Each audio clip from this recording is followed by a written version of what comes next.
important to look at this from the perspective of how consumers are using TV. So in the US, in all of our surveys, we capture all the different types of places people get their content from cable to streaming, ad-supported, fast platforms. We even ask about renting content or buying DVDs. There's still a few people that do that in the US, probably more than a few. But in 2024, the average respondent in our survey said they used more than 7 different sources. That's the highest number we've ever seen, and it's up from just 4.8 in 2020. So that gives you an idea of how congested that TV space is. And the thing that is driving most of this expansion is use of streaming platforms. So I could inundate you with enough slides on this to probably constitute an act of war, but I'm not going to do that. This kind of summarizes it well here. This shows the number of people that are using more than one of the 5 largest streaming services. 72% of people in 2024 say they use 2 or more, but 33%, a third of everybody we talk to, say that they use 4 or more of those streaming services at least some of the time. That's up 50% from just 3 years ago. So when you consider that any one of those streaming platforms has thousands and thousands of titles, more TV than any normal person could watch, the day's still only 24 hours long, it gives you an idea of just the vast amount of content that they are trying to negotiate and why it's often so difficult for your show to get discovered. Now, what we're looking at here is the distribution of people by the types of TV services they use. The conventional wisdom is everybody's cutting their cable cord and everybody's moving to streaming, and it's really a lot more nuanced than that. So the little tiny blue bar are the people that only use traditional TV sources, which here just means they're using cable TV or they're using an antenna. The purple bar are the people that are the cord cutters or cord nevers, so they only use streaming and they don't have any pay TV at all. The green bar, the biggest bar in the middle, are the people that use some kind of a pay TV subscription in conjunction with 1 or more streaming services, almost always more than 1.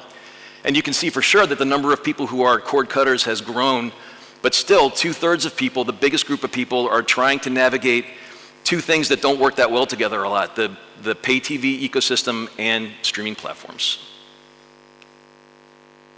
Now, the decline of pay TV in Europe is slower than it is in the US. One reason for that is that you guys have all of these public TV platforms that give a lot of good content for free. And there's also not these giant cable bundles. In the US, the average cable subscriber uses about 10% of the channels that they have access to. And that means they're being forced to pay for a whole bunch of stuff they never ever watch. And what really annoys people in America, lots of things annoy people in America, but when it comes to TV in particular, it's not the price of television, it's the amount of money that they spend for things that they never ever use. And so that's one of the big drivers of adoption of streaming. In Europe, that's not as big of a deal, so you guys have an advantage when it comes to that. When we look at SVOD revenue, the potential for growth in Europe, the headroom for expansion is bigger, and the projections of how that revenue is going to grow are larger in Europe even than they are in the US, partly because the penetration in the US is already so high. And it's forecasted here, I'm showing some data from Ampere, penetration of streaming over-the-top homes in Western Europe is projected to be on par with North America, either maybe the end of this year or into next year. So really these 2 markets, even though there are some differences, there's a lot more about them that is similar than is different. And especially when it comes to what are the motivators for using different kinds of entertainment platforms. In our research, we found those are very, very similar across all the different markets we look at because, people are people. All of our brains work the same way. We all watch TV for mostly the same reasons. So with all of this context, what's the role of connected TV? Why is it such a big deal? And the reason is that it makes TV simpler. So this huge, complicated ecosystem I just talked about, smart TVs are designed to make that work better. And that's something that consumers everywhere need more than ever right now. Just one question that we ask about this, do you agree or disagree with this statement? There are so many shows to choose from, it's hard to know where to begin. More than half of people in the US agree with that statement, up significantly since 2021, and each year we do this, the number just continues to rise. So people are really excited about the quality of the shows, the number of platforms to choose from. They are frustrated often by how complicated it is to make the best use of them. And connected TVs at the same time, here again in the US, the dark purple bar is the percent of people who say that they have at least one smart TV in their house. The lighter purple bar is the percent of people who say that they use the internal operating system of that TV set to stream content. So they're not connecting it to an external streaming media player, they're bypassing a cable TV box if they have it. So you can see that ownership of smart TVs continues to rise, which it's pretty hard to buy a TV these days that isn't a smart TV. But what's really rising faster is the percent of those smart TV owners that are using the internal OS to stream. And that is a huge big deal because it means it bypasses all the devices that they used before. It inserts that operating system into the selection process of whatever show they're going to discover and even which platforms they discover. And one of the most interesting questions, I think, is we ask people, when you sit down to watch TV, what is the first thing that you turn on? And here I'm showing you the three most popular answers. The ones that you don't see below that are a computer or a tablet or a phone. And here we're just asking people about premium full-length television. But you can see that in 2021, the most common answer that people gave us was that they turn on their cable box from a pay TV provider. That's the first thing that they turn on. Only 22% of people at the top there said they turn on a smart TV app first. But if you fast forward to 2024, just 3 years, and this is a huge shift in a really short amount of time, a third of people said that the first thing they turn on when they want to watch is an app inside of their smart TV, and only 26% said the first thing they turn on is their TV set. So that internal operating system is very quickly, not only are more people owning smart TVs, not only are more people using them, but they are supplanting paid TV providers, and they are supplanting external media players as the starting point for every viewing session, primarily because of how simple they make it to manage all of these different platforms. And one of the other things that's been growing a lot is the return of ad-supported TVs. So the big appeal of Netflix, kind of a central pillar of their value proposition when they launched, was that you can watch all the TV you want without any ads. A lot of people, here's a quote from the Guardian article back in 2015, people thought that Netflix had kind of socialized folks out of ever watching ads on TV, again, unless you force them to. But as streaming becomes more expensive and as the ad experience on streaming platforms becomes better, we're finding that really there's a lot more tolerance for ads on TV than many folks expected. So we asked people in our, we have one study we do twice a year that focuses completely on ad-supported TV. We said, which one of these statements comes closest to how you feel about ads during TV shows and movies? The green bar is people who say that content matters the most. If there's a show I really want to see, it doesn't matter if there's ads, I'm going to watch it anyway.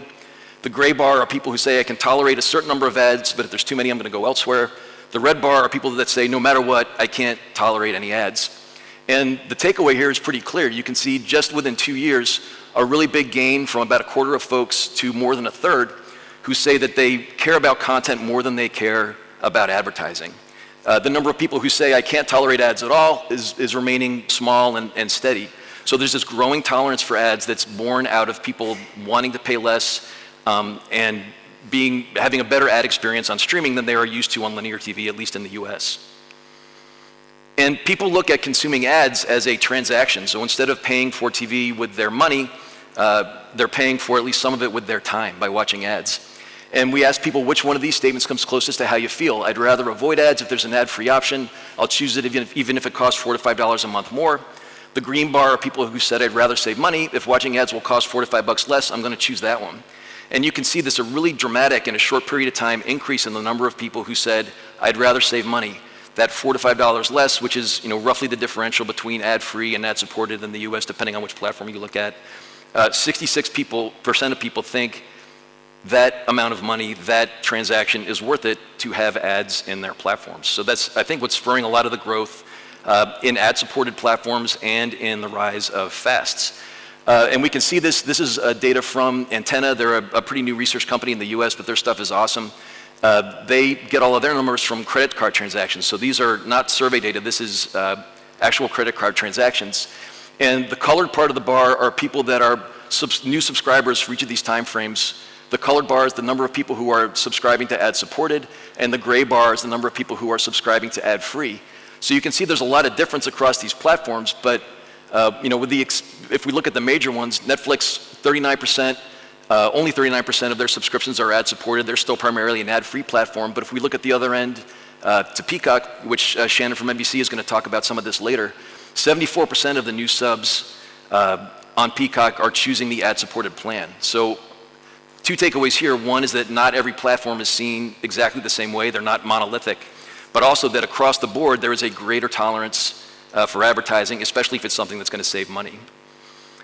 And offering these two platforms is something that's really, I think, been a smart move by platforms. What we're looking at here is the number of people who say, I'm definitely going to still be using that platform very likely in 3 months from now. And so these are all platforms that offer both ad-free and ad-supported. The green bar are people that say they're going to be very likely to subscribe, keep subscribing to the ad-free one. The blue bar are the number of people who say, I'm very likely to continue subscribing to ad-supported. And you can see there really isn't too much of a difference between either of those, and that makes a lot of sense. Back when these platforms only offered one tier, you were forcing at least some of your users to compromise. If you couldn't stand ads, and it was only an ad-supported platform, you're making them watch it. If it's someone who doesn't mind ads and they'd rather pay a little bit less and see ads, they don't have an option either. But as soon as you give them the option, people are opting into the experience that they most want to have. And in the age of streaming, if people have learned nothing else, it's that they don't have to compromise. There's always some other platform that will let them watch exactly the way they want to, one click away. Now, we've already heard quite a bit about fasts here, and we've done a lot of research into fasts. The assumption about fasts is that these are going to appeal to people that don't care that much about TV, they're really stingy, and they just want to get some access to content for the lowest possible amount of money. In reality, that's not true at all. People that use fast platforms are a little bit more likely to be heavy TV viewers, so say that they watch 20 more hours per week. They're much more likely than non-fast users to have at least 3 streaming subscriptions that they pay for. And they're just as likely to spend at least $100 a month on TV content. So it looks to us as if fasts are, the fact that they're free is not even the most appealing thing about them, and that they are a way for people who are really enthusiastic TV consumers to exercise their curiosity, to try new stuff without having to pull out their credit card one more time. And so what is it that really kind of pushes the adoption of people when it comes to TV platforms? And in this world, content has become more important than it ever has been before.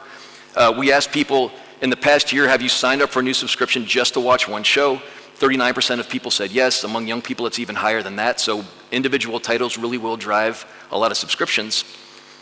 But that new title does not have to be a brand new show. So we asked people first, tell us about a new show you discovered in the past year that's become one of your favorites.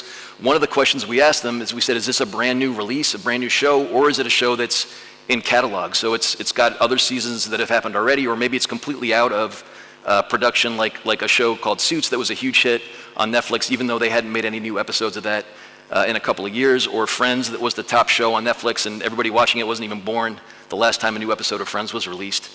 And you can see that in 2023, 2/3 of people said that favorite show they discovered was an older show, a catalog show, up from only about half of folks in 2021. So that's a really dramatic increase, I think, driven by this peak TV, all these shows that were created, many of which were proprietary to one platform, that people didn't have time to watch. Now, why do people leave? 42% of people are what we call quick churners, who cancel a platform within 6 months of first signing up for it. And when we asked people, why did you leave? 41%, the most common answer was, there was nothing else to watch. I ran out of things to watch. That's obviously nonsense. We just talked about how they have thousands and thousands of shows. They've got 3 or 4 of those streaming platforms.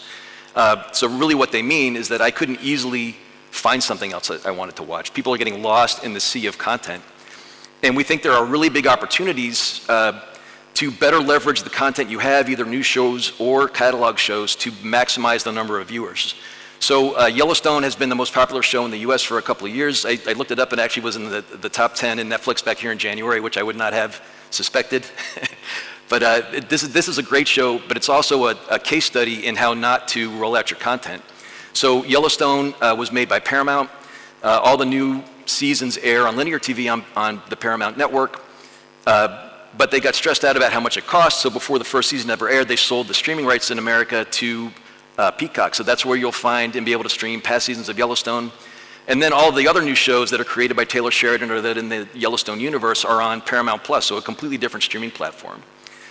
But it's also a case study in how powerful IP can drive people from one platform to another. So among all the people that said they watched Yellowstone either on linear or they watched it streaming on Peacock, 70% said they had watched one of these other shows that are either part of the Yellowstone universe or they're made by Taylor Sheridan, which was a heavy part of the marketing. And this is a pretty impressive conversion rate if these shows were all on the same platform, but they're not. People had to go to Paramount Plus and create a brand new account in order to watch these. And many of them did, just based on that one show they wanted to see. And because there were so many other shows that were like that they could then discover on the same platform, the retention rate was very high. The other type of content that's having a huge impact, especially in the US, but kind of across the board, are sports. And sports, even as the industry is contracting, even as all of these companies have a lot less money to spend, the investment for sports rights and the price of the sports rights keeps going up. And the reason for that is that they are unique. If you want to watch the NFL, if you want to watch the Premier League, there is no other place, there's no substitute for that. If I want to watch Yellowstone and I can't find it, I can find a bunch of other, kind of grumpy, gritty dramas to watch. But there is only one of these major sports leagues. And when we ask people how important, so these are sports fans that we're talking to here, not just every single viewer, because some people don't care about sports, but the ones that do, sports is a lot more important to them than the other things that they watch on TV. 79% of people, in fact, said that sports were either much more important or somewhat more important than the other stuff they watch on television. And then we asked people, we asked this on a sport-by-sport basis, but I'm just aggregating here, if this particular sport you told us that you liked were to move to a streaming platform, would you sign up for a streaming subscription in order to watch it? 81% of people said that they'd be at least somewhat likely. More than half of people said they would be very likely. And this has been borne out in some of the earliest, the biggest shift that's happened, at least in the US, is the NBA, National Basketball Association, leaving Warner Brothers, TNT, where it's been for 40 years on that channel. Those games are now moving to Amazon. But there have been some other case studies that we can look at. Peacock, for example, they had one playoff game, the Chiefs and the Dolphins. They bought the rights to that, and they put that onto Peacock. So you had to get a Peacock subscription in order to watch the playoff games. If any of you are familiar with Americans and NFL playoffs, a huge number of people, 2 million people signed up for Peacock to watch that game. A lot of those 2 million people were really mad that they had to do that, but they did it anyway. And Antenna, at least about a month after the game, Antenna showed that 71% of those people who had signed up to watch that game were still subscribers. That's fallen since then. I think it's down to about half of folks now. But I look at that as kind of a glass half full. It's difficult to get people to sign up for a new platform. Sports are one of the things that can really do it. And actually, Shannon from NBC is going to get up and talk about the Olympics in a minute, but I think this was a really great case study that shows the synergy that's possible between streaming and sports if you build a good experience from the ground up. The total audience on NBC and Peacock was up 82% from the Tokyo Games. The streaming audience for this games was up 40% from all of the previous Olympic Games combined. Obviously, not all of them had streaming, and the streaming was more robust for some than others, but still, that's a massive increase. And it had the highest ad revenue in the history of the games. So in this environment where companies are having a lot of trouble making money on streaming, sports appears to be one way that we can do that. So this takes us to the last item, bundling, the importance of bundling. How much time do I have left? I can't see on the 2 minutes, okay. So bundling is a big deal here. Viewers need simplicity more than they need almost everything else. 59% said they would pay for an app or service that lets them manage all of their platforms in one place.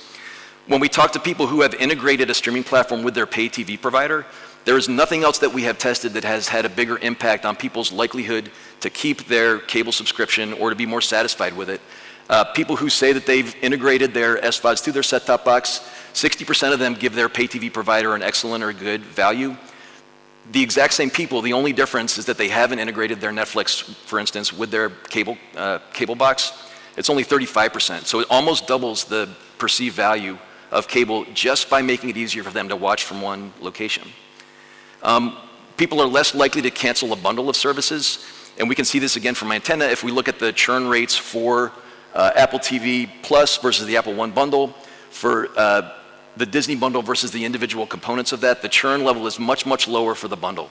People are more likely to keep things that they get from one platform. And this is a big deal. We heard earlier from the gentleman at Google about Gen Z. They spend a lot more of their time on gaming and social video and a lot less on premium TV shows and movies. This is a trend that's also happening in Europe. You can see that the older age groups are stable in their consumption of TV, but among young people, it's dropping.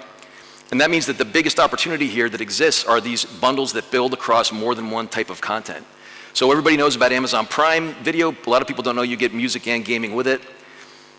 The green bar are the number of people who say that Amazon entertainment content is a must-have for me based on how many of these different services they use. People that use all three of those, 65% of them say that Amazon entertainment is a must-have for me. If you only use Prime Video, which is most of the people that are on Prime, it's only 46%. So again, the only difference between these people, they all have access to that.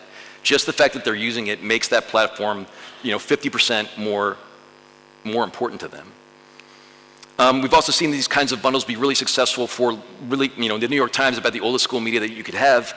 All print media in general is just getting annihilated these days, but with this bundle that they've created that adds games, interactive media to the New York Times app, they're actually pulling in record profits, subscriber growth, higher revenue per user in a way that no other media company has been able to, no other print media company has been able to duplicate, and that's entirely from this bundle they've created that gives more than just print and gives people less of an incentive to cut that subscription. So quickly in conclusion, what's coming in 2025? These are going to be some big changes, but I think they're going to be positive ones. We're going to see more simplicity, so more companies kind of making it easier to integrate your billing, more universal search across platforms. We're going to see the content itself become a lot more valuable, especially the older catalog content, as people don't care so much about whether a show is new, they just care if it's new to me. We're going to see more people adopting subscriptions with ads, as long as that ad experience is good and as long as they're saving a reasonable amount of money by doing it. And we're going to see more bundles of video platforms, of video plus other entertainment, and even bundles that go beyond merely TV itself. If you guys would like to read any more about this, you can hit that QR code. That's our newsletter with a bunch of data on the things I just presented. It's for free. And that is my presentation.